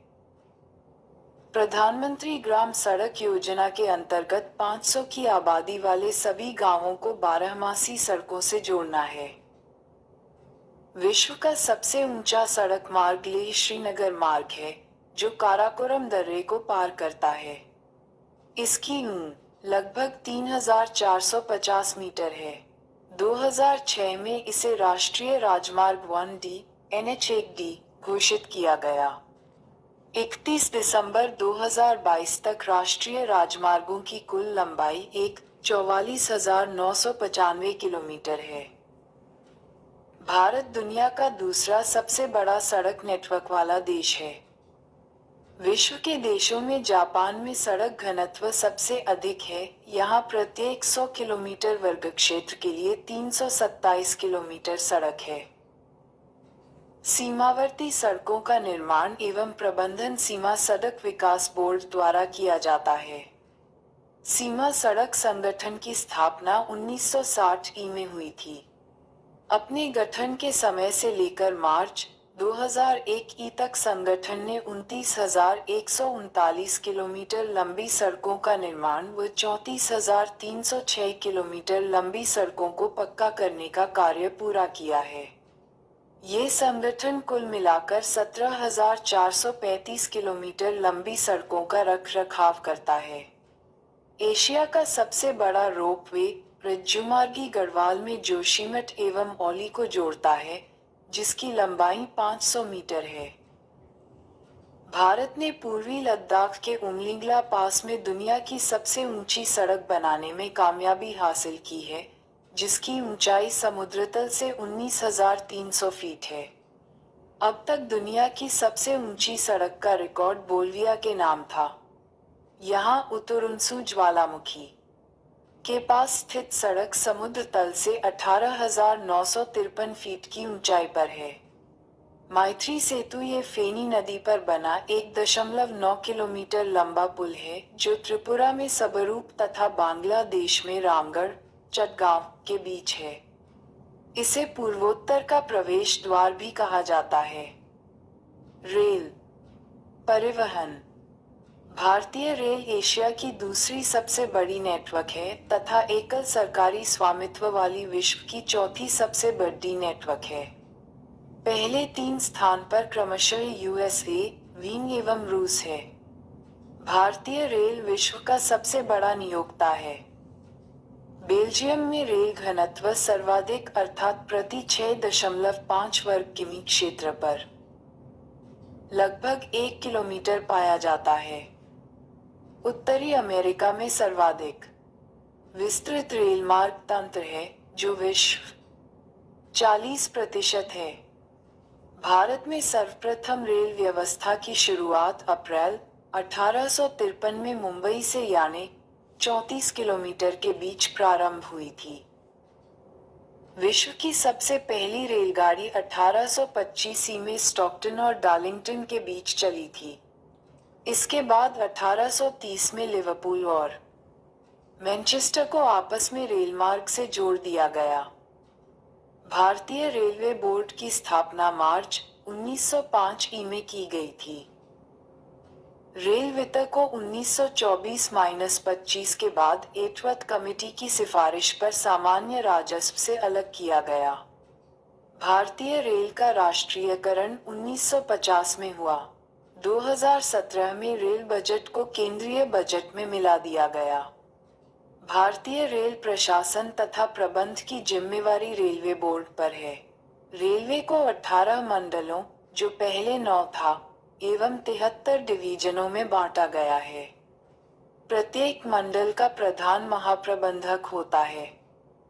देश में सबसे लंबी दूरी तय करने वाली रेलगाड़ी विवेक एक्सप्रेस नवंबर 2011 से है, जो डिब्रूगढ़, असम से कन्याकुमारी, तमिलनाडु जाती है। इस दौरान वह 4286 किलोमीटर दूरी तय करती है। इससे पूर्व हिमसागर एक्सप्रेस, जो जम्मू तवी से कन्याकुमारी 3726 किलोमीटर जाती है, सबसे लंबी दूरी तय करने वाली रेलगाड़ी थी। भारत में सबसे तेज गति से चलने वाली ट्रेन वंदे भारत है। ये लोकोमोटिव लेस ट्रेन है जिसका संचालन विभिन्न रूटों पर किया जा रहा है। इसकी अधिकतम गति 180 किलोमीटर प्रति घंटा है, लेकिन अभी इसे 160 किलोमीटर घंटा तक की गति से ही चलाया जा रहा है। नई दिल्ली से भोपाल जाने वाली वंदे भारत एक्सप्रेस सबसे तेज चलने वाली ट्रेन मानी जाती है। रेल मंत्री पीयूष गोयल द्वारा 27 फरवरी 2019 को भारतीय रेल के 18वें मंडल के रूप में दक्षिण तटीय रेलवे के सृजन की घोषणा की। इस मंडल में दक्षिण मध्य रेलवे के 3 डिवीजन गुट्टर एवं विजयवाड़ा शामिल किया गया। फलस्वरूप सिकंदराबाद स्थित व मध्य रेलवे अब केवल सिकंदराबाद, हैदराबाद एवं नदिड डिवीजन ही बचा। जापान की इम्सी मैग्लेव ट्रेन दुनिया की सबसे तेज गति से चलने वाली ट्रेन है। इस ट्रेन ने वर्ष 2015 में 603 किलोमीटर घंटा की गति से चलने का रिकॉर्ड बनाया था। विश्व का सबसे लंबा रेलमार्ग ट्रांस साइबेरियन रेलमार्ग है, जो लेनिनग्राड से व्लादिवोस्टोक तक 9438 किलोमीटर लंबा है। भारत 2023 के अनुसार भारतीय रेलमार्ग की लंबाई 68,103 किलोमीटर है, जिसमें 65,141 किलोमीटर ब्रॉड गेज रेल मार्ग है। समूचे रेलमार्ग किलोमीटर का लगभग 65.79% तथा परिचालन में इस्तेमाल मार्ग किलोमीटर का 73.89% एवं कुल ट्रैक किलोमीटर का 72.48% विद्युतीकृत हो चुका है। मार्च 2022 तक ब्रॉड गेज रेल नेटवर्क का 52,247 किलोमीटर रेल मार्ग का विद्युतीकरण किया जा चुका है, जो कुल ब्रॉडगेज रेल नेटवर्क का 80.20% है। भारत में पहली विद्युत ट्रेन बॉम्बे वीटी एवं कुर्ला हावड़ा के बीच 3 फरवरी 1925 को चली थी। बिजली से चलने वाली प्रथम सवारी गाड़ी डेक्कन क्वीन थी, जो बंबई एवं पुणे के मध्य चली थी। 1 जून 1930 कार्यरत विश्व का सबसे पुराना भाप इंजन फेयरी क्वीन है। 1 मार्च 1969 को पहली राजधानी एक्सप्रेस रेलगाड़ी नई दिल्ली हावड़ा के बीच चली थी। नई दिल्ली हावड़ा राजधानी एक्सप्रेस वाईफाई सुविधा वाली भारत की पहली रेलगाड़ी है। भारत और पाकिस्तान के बीच चलने वाली समझौता एक्सप्रेस लाहौर अटारी के मध्य एवं वार एक्सप्रेस मुनाबाव, बाड़मेर, खोखरापार, सिंध के मध्य चलती है। 14 अप्रैल 2008 को मैत्री एक्सप्रेस चितपुर ढाका के बीच चलाई गई। 1 अगस्त 1994 से रेलगाड़ी बीमा योजना लागू की गई। कोंकण रेलवे महाराष्ट्र के रोहा से प्रारंभ होकर गोवा के मांडगांव तक जाती है। इसकी ट्रैक की लंबाई 741 किलोमीटर है। इस रेल मार्ग पर पहली बार रेल परिचालन 26 जनवरी 1998 को हुआ। इस रेल मार्ग से लाभान्वित होने वाले राज्य महाराष्ट्र, गोवा, कर्नाटक एवं केरल हैं। NCERT 12 भारत लोक और अर्थव्यवस्था पेज न-119 के अनुसार कोंकण रेलवे की लंबाई 760 किलोमीटर है। ये रेल मार्ग 146 नदियों व धाराओं तथा 2000 पुलों एवं 91 सुरंगों को पार करता है। इस मार्ग पर सबसे लंबी सुरंग की लंबाई 6.5 किलोमीटर है। इस उद्यम में कर्नाटक, गोवा एवं महाराष्ट्र राज्य भागीदार हैं। कोलकाता मेट्रो रेल 1972 ई में बनी। यह योजना 1975 ई से अमल में आई। दमदम से टॉलीगंज तक इस भूमिगत रेल मार्ग की कुल लंबाई 16.45 किलोमीटर है। कोलकाता मेट्रो रेल की शुरुआत 24 अक्टूबर 1984 ई को हुई। दिल्ली मेट्रो रेल, ये परियोजना जापान व कोरिया की कंपनियों के सहयोग से बनाई गई है। इसके अंतर्गत सबसे पहली रेल सेवा 25 दिसंबर 2002 को 30 हजारी से शाहदरा के बीच चलाई गई। बंगलुरु मेट्रो रेल, इसकी शुरुआत 20 अक्टूबर 2011 ई से नम्मा मेट्रो के नाम से शुरू हुई। इसके ढांचागत सुविधाओं का विकास जापान के सहयोग से किया गया है। मुंबई मेट्रो रेल, इसकी शुरुआत 8 जून 2014 ही को हुई। मुंबई में मोनो रेल, स्वतंत्र भारत में मोनो रेल सर्वप्रथम मुंबई में संचालित की गई है, जहां इसका शुभारंभ महाराष्ट्र के मुख्यमंत्री पृथ्वीराज चौहान ने 1 फरवरी 2014 को किया। संपूर्ण परियोजना 19.17 किलोमीटर शुरू होने पर यह विश्व में दूसरी सर्वाधिक दूरी वाली मोनो रेल परियोजना हो जाएगी। इस संबंध में जापान का 23.8 किलोमीटर लंबा ओसाका मोनो रेल कॉरिडोर सबसे लंबा है। 16.9 किलोमीटर लंबे टोक्यो कॉरिडोर का वर्तमान में दूसरा स्थान है। अमेरिका, चीन, जापान, जर्मनी, मलेशिया व ऑस्ट्रेलिया के पश्चात भारत विश्व में 7वां देश हो गया है, जहां सार्वजनिक परिवहन के साधन के रूप में मोनो रेल की सुविधा उपलब्ध हो गई है। जयपुर, चेन्नई एवं लखनऊ में भी मेट्रो रेल की सेवा शुरू हो गई है। चंडीगढ़, भोपाल, गुवाहाटी, पुणे एवं पटना आदि शहरों में भी मेट्रो रेल निर्माणाधीन है। विश्व की पहली मेट्रो रेल लंदन में चली थी, जिसकी शुरुआत 10 मई 1963 ई को हुई। यह विश्व की दूसरी सबसे लंबी मेट्रो ट्रेन है। इसकी लंबाई 402 किलोमीटर है। चीन की शंघाई मेट्रो विश्व की सबसे लंबी मेट्रो ट्रेन है। इसकी कुल लंबाई 434 किलोमीटर है। रेल इंजन निर्माण के कारखाने चित्तरंजन, वाराणसी तथा भोपाल में स्थित है। सवारी डिब्बों का निर्माण पेरंबूर, कपूरथला, कोलकाता तथा बंगलुरु में किया जाता है। रेल इंजन बनाने का नया कारखाना मधेपुरा, इलेक्ट्रिकल इंजन एवं मढ़ौरा, डीजल इंजन, बिहार में स्थापित किया गया है। पहिया बनाने का कारखाना छपरा, बिहार एवं रेल कोच फैक्ट्री रायबरेली, छोटा उपरा में स्थापित किया गया है। Semi high speed Vande Bharat ट्रेनों का निर्माण स्वदेशी रूप से इंटीग्रल कोच फैक्ट्री चेन्नई द्वारा किया जा रहा है। आत्मनिर्भर भारत की भावना से कवच को राष्ट्रीय स्वचालित ट्रेन सुरक्षा प्रणाली के रूप में अपनाया गया है। भारतीय रेलवे ने दिल्ली मुंबई और दिल्ली हावड़ा कॉरिडोर लगभग 3000 किलोमीटर पर कवच की तैनाती शुरू की है। भारत का प्रथम रेलवे विश्वविद्यालय बड़ौदा, गुजरात में है। अमृतसर दिल्ली शान ए पंजाब एक्सप्रेस सीसीटीवी कैमरों से युक्त पहली रेलगाड़ी है। इसका उद्घाटन रेल मंत्री सुरेश प्रभु ने 8 अप्रैल 2016 को नई दिल्ली से वीडियो कॉन्फ्रेंसिंग के जरिए किया। नई दिल्ली हावड़ा राजधानी एक्सप्रेस वाईफाई सुविधा वाली भारत की पहली रेलगाड़ी है। गरीबों की लंबी दूरी की यात्राएं सुगम बनाने के लिए अनारक्षित कोचों वाली देश की पहली अंत्योदय एक्सप्रेस रेलगाड़ी केरल के एर्नाकुलम से हावड़ा के बीच चलाई गई, 27 फरवरी 2017। अगरतला अखीरा रेलमार्ग पूरा हो जाने से कोलकाता से अगरतला के बीच की रेलमार्ग की दूरी 1650 किलोमीटर से घटकर 560 किलोमीटर रह जाएगी। इस अंतर्राष्ट्रीय रेलमार्ग का अधिकांश भाग बांग्लादेश में है।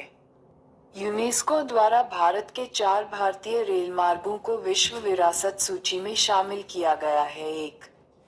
दार्जिलिंग हिमालयन रेलवे उपनाम Troy train 2. Chhatrapati Shivaji terminal 3.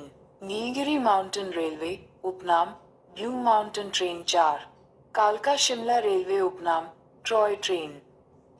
भारतीय रेलवे द्वारा 5 अगस्त 2016 को प्रथम बार रेल गीत हमें प्यार है भारतीय रेल से अपनाया गया। 3 मिनट के इस गीत को सत्य प्रकाश ने लिखा है और श्रवण के संगीत निर्देशन में उदित नारायण और कविता कृष्णमूर्ति ने गाया है। अक्टूबर 2019 में लखनऊ नई दिल्ली मार्ग पर आईआरसीटीसी द्वारा देश की पहली निजी ट्रेन तेजस एक्सप्रेस का संचालन प्रारंभ किया गया। पूर्वोत्तर भारत का एकमात्र राज्य सिक्किम जो अभी रेल नेटवर्क से नहीं जुड़ा हुआ है, लेकिन सिक्किम के लिए 44 किलोमीटर लंबी सिवोक रिंगपो की नई रेल लाइन की मंजूरी दी गई है। मिजोरम में एकमात्र रेलवे स्टेशन बैरावी है। वर्ष 2023 तक मणिपुर वर्ष 2021 में रेलवे नेटवर्क से जुड़ा है। नोटल महात्मा गांधी ने कहा था, भारतीय रेलवे ने विविध संस्कृति के लोगों को एक साथ लाकर भारत के स्वतंत्रता संग्राम में योगदान दिया है। वायु परिवहन। भारत में वायु परिवहन की शुरुआत 1911 ई में हुई, जब इलाहाबाद से नैनी के बीच विश्व की सर्वप्रथम विमान डाक सेवा का परिवहन किया गया। 1933 में इंडियन नेशनल हुई। 1953 ई में सभी एयरवेज कन की स्थापना वैमानिक कंपनियों का 2 नवनिर्मित निगमों के अधीन रखा गया। 1. भारतीय विमान निगम 2.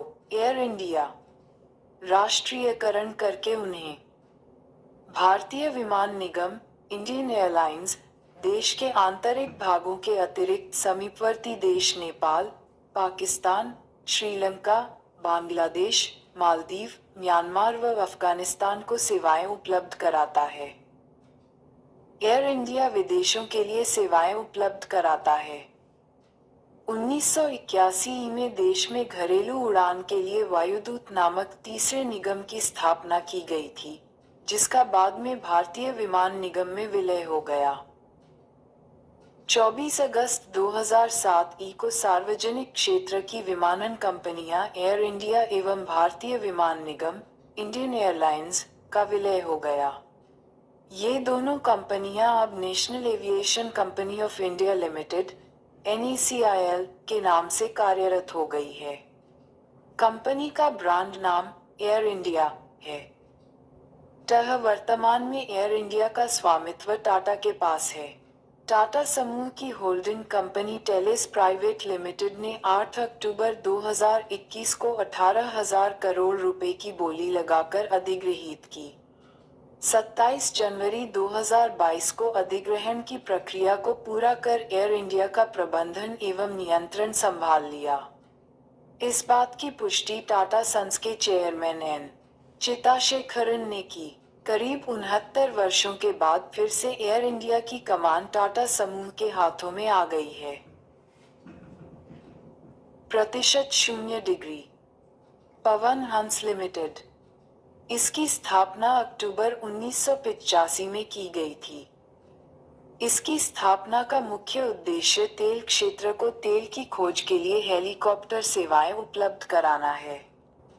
इसका पंजीकृत कार्यालय नई दिल्ली में है। ये हेलीकॉप्टर सेवाएं प्रदान करने वाली एशिया की सबसे बड़ी कंपनियों में शामिल है। वर्तमान में 2020 में इसके पास 43 हेलीकॉप्टर का बेड़ा है। पवन हंस हर वर्ष मई, जून एवं सितंबर, अक्टूबर में यात्रा के दौरान फाटा से केदारनाथ तक हेलीकॉप्टर सेवाएं उपलब्ध कराती है। इंदिरा गांधी राष्ट्रीय उड़ान अकादमी की स्थापना देश में कॉमर्शियल पायलटों के उड़ान और ग्राउंड प्रशिक्षण के स्तर में सुधार के लिए रायबरेली, छोटा उपरा के फुर्सतगंज में की गई है। राजीव गांधी राष्ट्रीय विमानन विश्वविद्यालय की स्थापना भी फुर्सतगंज में ही की गई है। भारतीय विमानपत्तनम प्राधिकरण का गठन 1 अप्रैल 1995 को किया गया था। प्राधिकरण देश में अंतर्राष्ट्रीय हवाई अड्डे, घरेलू हवाई अड्डे और नागरिक विमान टर्मिनलों का प्रबंधन करता है। जल परिवहन। केंद्रीय अंतर्देशीय जलमार्ग प्राधिकरण की स्थापना 1987 में की गई थी। इसका मुख्यालय कोलकाता में है। देश के जलमार्गों को 2 भागों में बांटा गया है। आंतरिक जलमार्ग ये परिवहन नदियों, नहरों एवं झीलों के द्वारा होता है। देश में जहाजों के जरिए होने वाली कुल माल ढुलाई के केवल 1% की ही ढुलाई अंतर्देशीय जलमार्गों से होती है। राष्ट्रीय जलमार्ग अधिनियम 2016 के तहत 111 अंतर्देशीय जलमार्गों को राष्ट्रीय जलमार्ग घोषित किया गया है। हल्दिया से इलाहाबाद तक जलमार्ग को 22 अक्टूबर 1986 को राष्ट्रीय जलमार्ग संख्या 1 घोषित किया गया। सामुद्रिक जलमार्ग भारत की लगभग 7,517 किलोमीटर लंबी समुद्री रेखा है। यह मुख्य भूमि के पश्चिमी और पूर्वी भागों में फैली है। ये देश के व्यापार के लिए एक महत्वपूर्ण प्राकृतिक संसाधन है। भारत में 12 बड़े और लगभग 200 छोटे पत्तन हैं। देश के व्यापार की कुल मात्रा का 95% और मूल्य की दृष्टि से 68% का व्यापार समुद्री मार्ग से होता है। देश का सबसे बड़ा बंदरगाह मुंबई में है।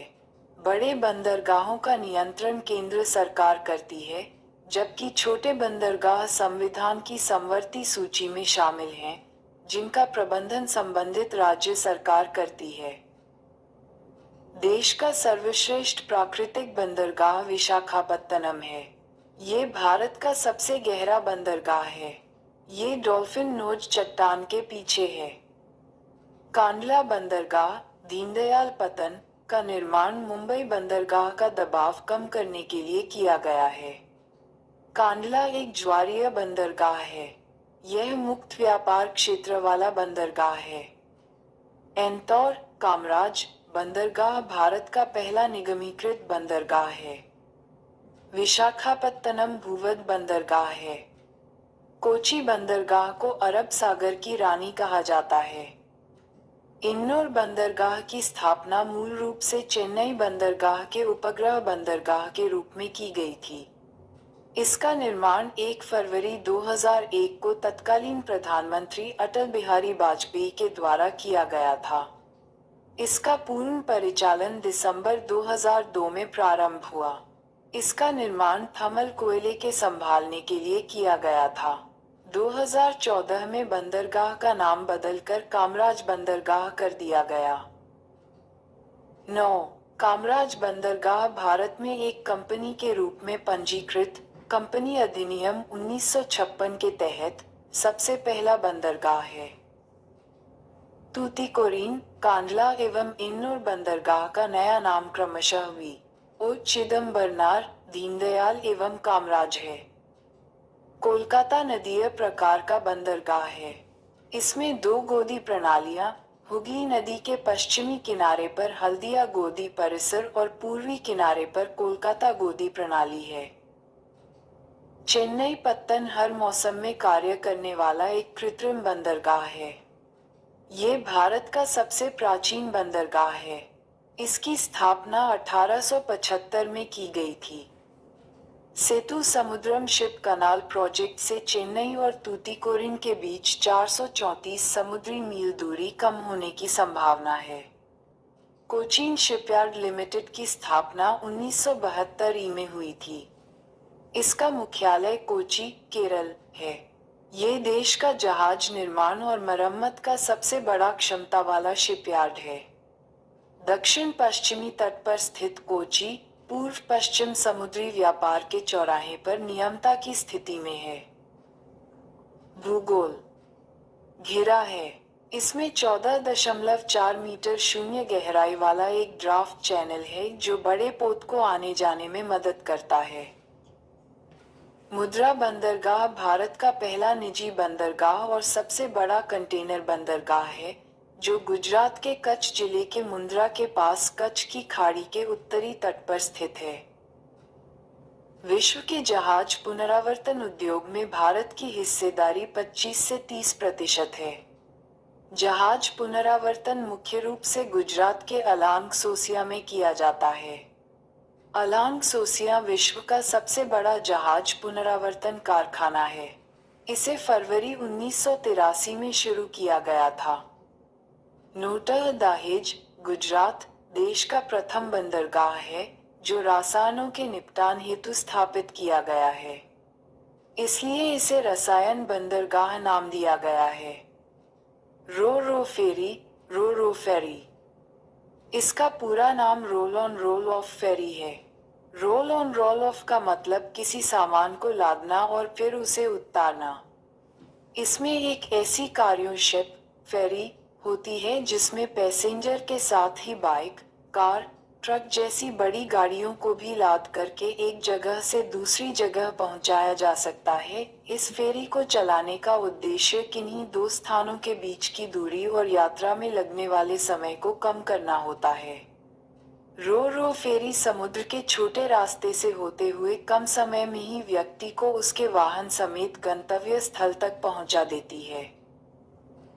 भारत का पहला रो रो फेरी सेवा गुजरात में भाईनगर के धोघा से दक्षिणी गुजरात के दहेज के बीच शुरू हुई। इसकी शुरुआत 22 अक्टूबर 2017 को प्रधानमंत्री नरेंद्र मोदी जी ने किया।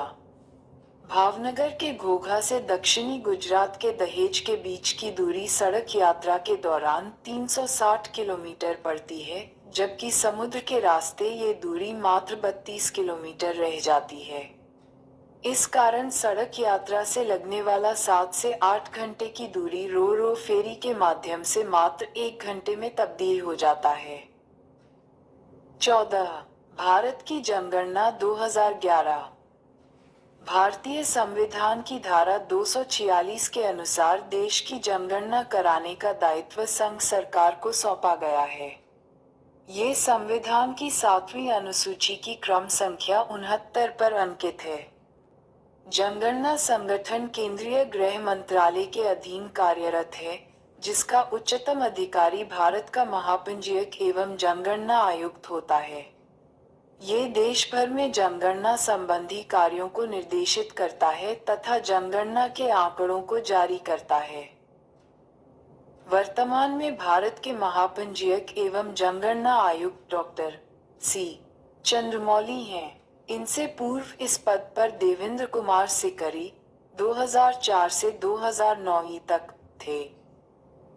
2011 की जनगणना यानी 15वीं जनगणना, स्वतंत्र भारत की 7वीं जनगणना की शुरुआत महापंजीयक एवं जनगणना आयुक्त के द्वारा 1 अप्रैल 2010 से हुई है। सितंबर 2010 को केंद्रीय मंत्रिमंडल ने जाति आधारित जनगणना 1931 के बाद पहली बार की स्वीकृति प्रदान कर दी, जो अलग से जून 2011 से सितंबर 2011 के बीच संपन्न हुई। जनगणना 2011 का शुभंकर प्रगणक शिक्षिका थी तथा इसका आदर्श वाक्य था, हमारी जनगणना हमारा भविष्य। भारत में जनगणना की शुरुआत 1872 में लॉर्ड मेयो के कार्यकाल में हुई। भारत में नियमित जनगणना की शुरुआत 1881 में लॉर्ड रिपन के कार्यकाल में हुई थी। 1881 में जनगणना आयुक्त W. प्लॉडन थे। वहीं स्वतंत्र भारत के पहली जनगणना 1951 के समय जनगणना आयुक्त R. A. गोपालस्वामी 1949-53 थे। आधुनिक विश्व में सर्वप्रथम व्यवस्थित रूप से जनगणना कराने का श्रेय स्वीडन को है, जहां 1749 में पहली बार जनगणना कराई गई थी। दशकीय जनगणना की शुरुआत 1790 से अमेरिका में हुई। 1801 में इंग्लैंड में जनगणना प्रारंभ हुई। जनगणना 2011 के तहत देश में पहली बार राष्ट्रीय जनसंख्या register NPR national population register तैयार किया जा रहा है, जिसमें देश के सभी नागरिकों के कुल 15 विवरण दर्ज कराने के अतिरिक्त 15 वर्ष एवं इससे ऊपर की वय के सभी नागरिकों के बायोमेट्रिक्स आंकड़े एकत्र किए जा रहे हैं। राष्ट्रीय जनसंख्या नीति 2000 के अनुसार वर्ष 2045 तक जनसंख्या स्थिरता प्राप्त करने का लक्ष्य है। 2001 की जनगणना में भारत का प्रशासनिक विभाजन 593 जिलों में किया गया था, जबकि 2011 की जनगणना में यह विभाजन 640 जिलों में किया गया है। स्पष्ट है कि एक दशक की अवधि 2001-2011 में कुल 47 नए जिले बने। महान विभाजक वर्ष भारत के जनांकीय इतिहास में 1921 को महान विभाजक की संज्ञा दी जाती है। 1911 से 1921 के दौरान भारत में जनसंख्या की दशकीय वृद्धि ऋणात्मक -0.31% हो गई थी। फलस्वरूप इस दशक में भारत की जनसंख्या में 77 लाख की कमी आई। इसीलिए 1921 को विभाजक वर्ष की संज्ञा दी गई है। भारत की जनसंख्या में सर्वाधिक औसत वार्षिक घातीय वृद्धि दर 1961-71 के दौरान दर्ज की गई थी। 2011 जनगणना से संबंधित प्रमुख आंकड़े।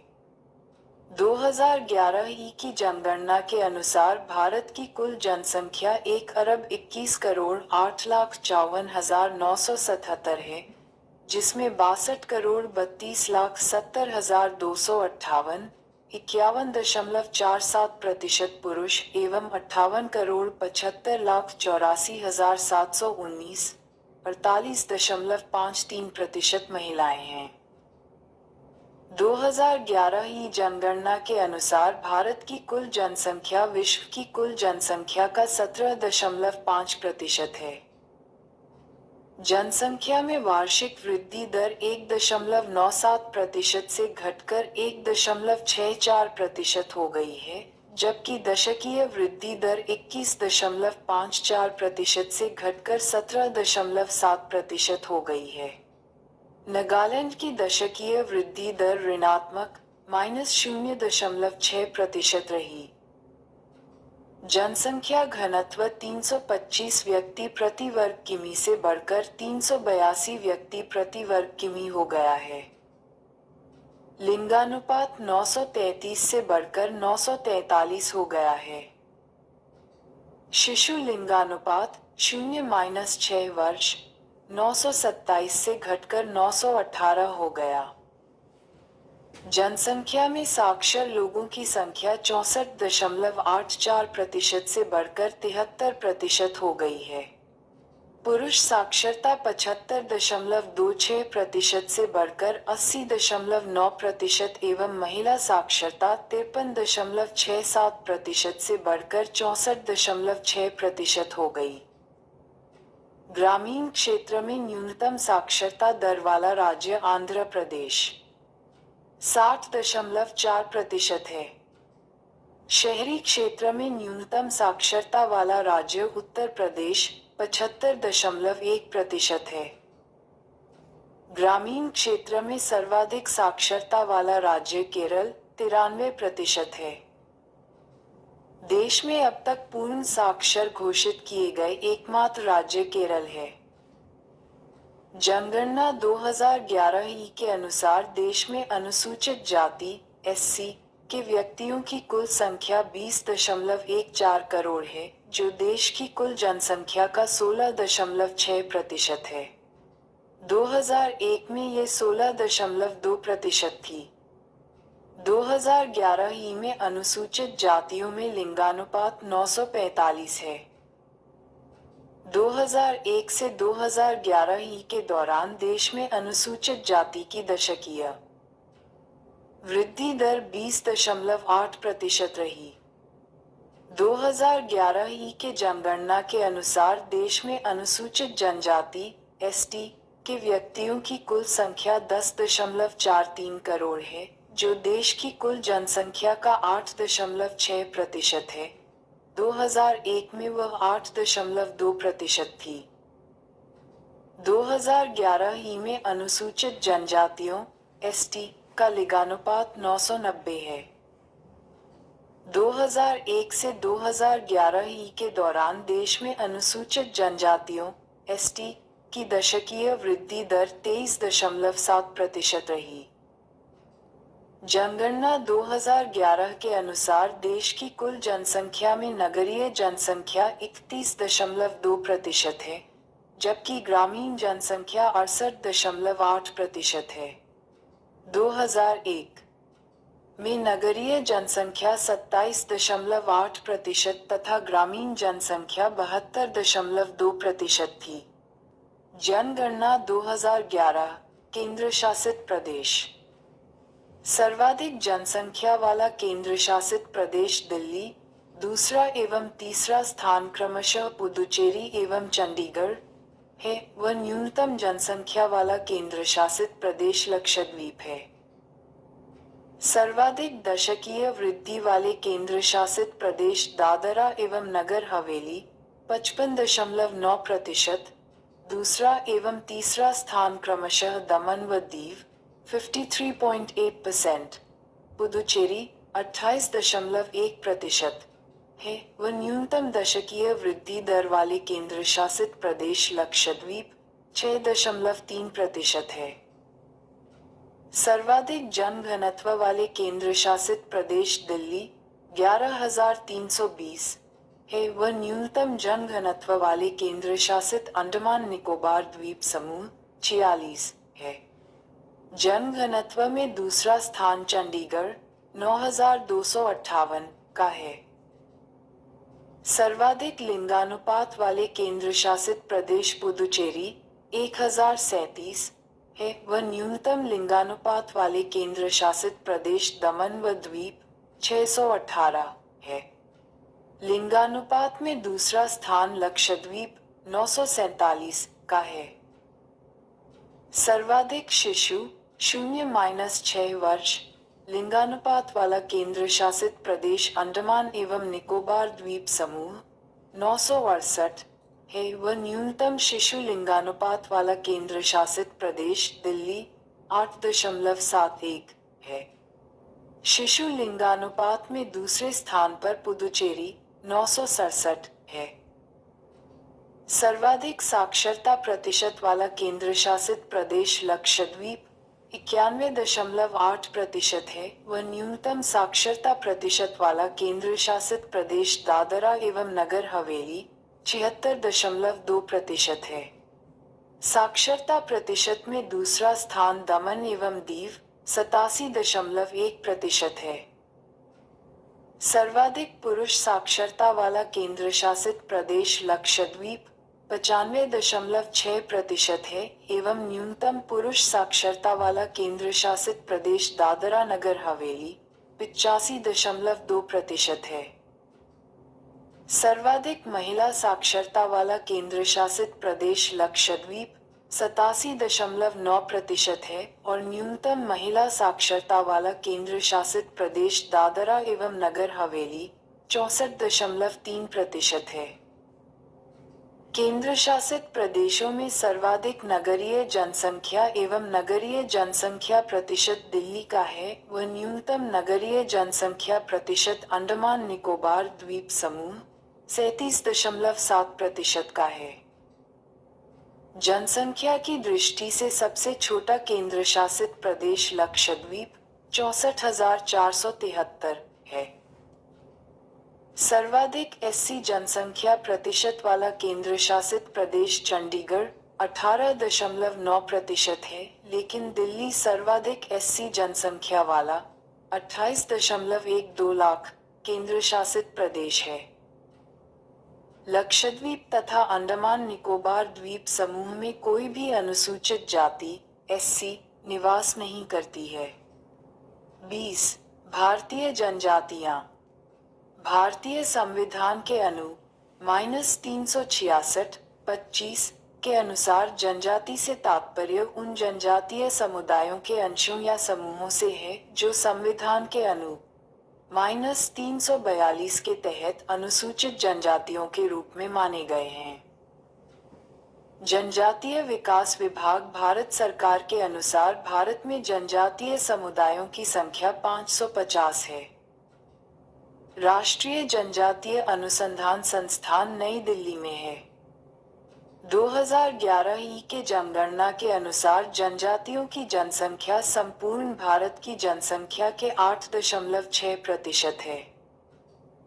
जनसंख्या की दृष्टि से मध्य प्रदेश 1,53,16,784 सबसे अधिक जनजातीय जनसंख्या वाला राज्य है। वहीं मिजोरम 94.4% प्रतिशतता की दृष्टि से बड़ा जनजातीय जनसंख्या वाला राज्य है।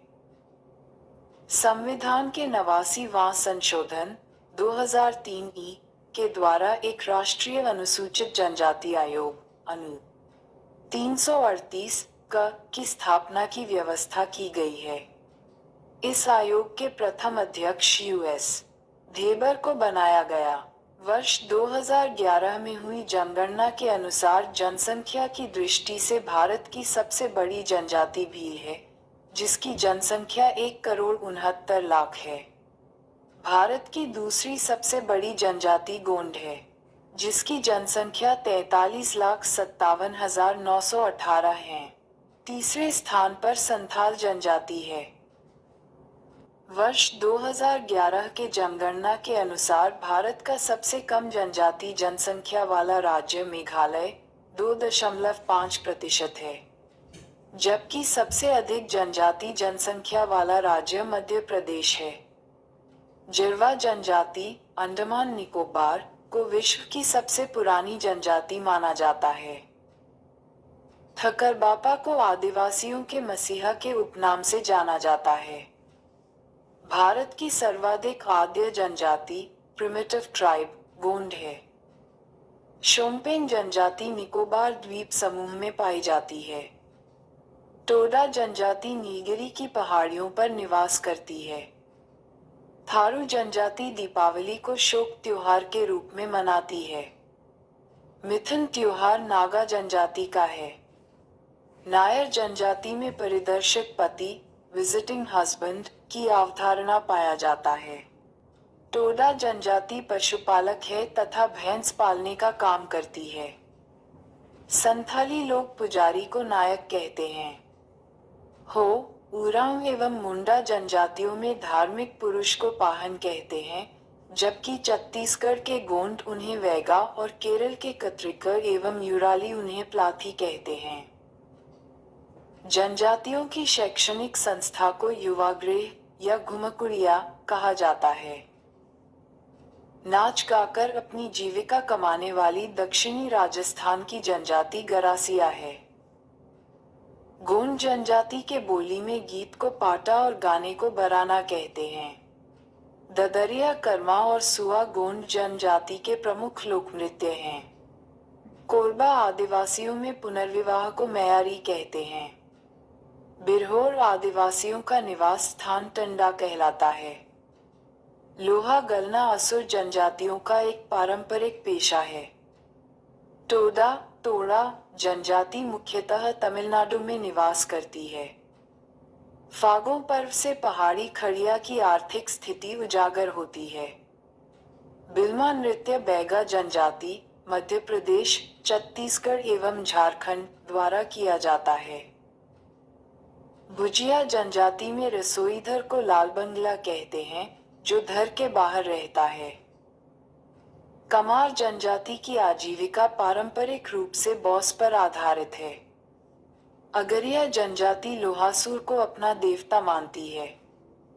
भारतीय संविधान में 2022 के संशोधन के माध्यम से नरीकोरवन, तमिलनाडु, हट्टी समुदाय, हिमाचल प्रदेश एवं कडू करुवा समुदाय, कर्नाटक सहित देश के 5 राज्यों के 15 जातियों को भारत सरकार ने अनुसूचित जनजाति की श्रेणी में शामिल करने की मंजूरी दी। इसी के साथ देश में अनुसूचित जनजातियों की संख्या 705 से बढ़कर 720 हो गई। चांगपा या चंपा समुदाय मुख्य रूप से लद्दाख जम्मू कश्मीर में पाया जाने वाला एक अर्ध खानाबदोश तिब्बती लोगों का समुदाय है। भारत सरकार ने इन्हें अनुसूचित जनजाति के रूप में सूचीबद्ध किया है। ये घुमंतू लोग जीवन यापन के लिए अच्छे किस्म का ऊन देने वाले पश्मीना बकरे बकरियों को पालते हैं। जीवन की उत्पत्ति आदि सागर में आर्कियोजोइक ईरा में हुई। भारत आने वाला सबसे पहला प्रजाति समूह नीग्रो था। नॉर्डिक प्रजाति भारत में सबसे अंत में आई। हड़प्पा सभ्यता की शुरुआत प्रोटो ऑस्ट्रेलॉयड एवं भूमध्य सागरीय प्रजाति ने किया। नीग्रिटो, प्रोटो-ऑस्ट्रेलॉयड व मंगोलॉयड प्रजातियों के लोग भारत में आदिवासी जनजातियों में सम्मिलित किए जाते हैं। नीग्रिटो अंडमान निकोबार एवं त्रावणकोर व कोचीन की पहाड़ियों में पाई जाती है। मंगोलॉयड लोग उत्तरी पूर्वी और दक्षिणी पूर्वी एशिया में रहते हैं, जो अमेरिका के मूल निवासी थे। भारत में ये असम, हिमालय क्षेत्र, लेह एवं लद्दाख में पाए जाते हैं। नॉर्डिक उत्तर पश्चिम भारत के लोग। प्राच्य सिंध, पंजाब, राजस्थान, गुजरात एवं महाराष्ट्र आदि के लोग। भूमध्य सागरीय ये उत्तर भारत की उच्च जातियां हैं। आदिवासियों का प्रमुख पर्व सरहूल चैत्र शुक्ल तृतीया को मनाया जाता है। अरुणाचल हिमालय क्षेत्र में पश्चिम से पूर्व में बसी कुछ जनजातियां इस प्रकार हैं: मोनपा, डफला अबोर, मिशमी, निशी और नागा। नागालैंड की कोन्याक, कोन्यिंक आदिवासी दुनिया में हेड हंटर के नाम से जाने जाते हैं। बताया जाता है कि वे अपने दुश्मन का सिर धड़ से अलग करने को यादगार घटना मानते हैं और चेहरे पर टैटू बनाकर उसका जश्न मनाते हैं। हालांकि आज हेड हंटिंग लगभग खत्म हो चुकी है। कोन्याक जनजाति को भारत के साथ साथ म्यांमार की भी नागरिकता है। इनका गांव लोंगुआ, नागालैंड की मोन जिला का कुछ हिस्सा म्यांमार में भी पड़ता है।